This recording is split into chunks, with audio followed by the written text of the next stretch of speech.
పద. అక్కడ ఏం మాట్లాడాలో గుర్తుంది కదా? అబ్బా గుర్తుంది, పదవే. ఎందుకైనా మంచిది ఒకసారి రిహార్సల్ చేసుకుందాం. సరే కానీ. మనం వెళ్ళగానే మీ నాన్న వచ్చారా, రేపు సండే కదా, చికెనా మటనా అని అడుగుతారు. చికెనే మావయ్య గారు అంటాను, మీరేమనాలి? ఎప్పుడో వండుకున్న చికెనే కదా నాన్న, రేపు మటన్ వండుకుందాం అంటాను. మీ అమ్మ వస్తుంది.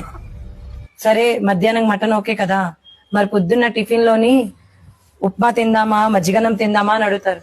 ఉప్మా అత్తయ్య గారు అంటాను నేను. అప్పుడు మీరేమనాలి? అబ్బా ఎందుకమ్మా ఉప్మా, పిల్లలకే నచ్చదు, పూరి చేయమ్మా, ఉమాకే ఇష్టం అంటాను. మధ్యాహ్నం లంచ్ అయిపోయాక మీ మరదలు వస్తుంది. అక్క ఇద్దరం కలిసి గిన్నెలు తోమేద్దాం అక్క అని అంటది. అప్పుడు మీరేమంటారు? నేనైతే సరే అంటాను, మీరేమనాలి?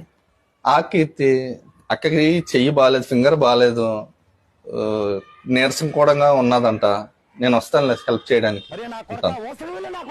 సబాష్, ఇప్పుడు పదండి మీ అమ్మాళ్ళ ఇంటికి.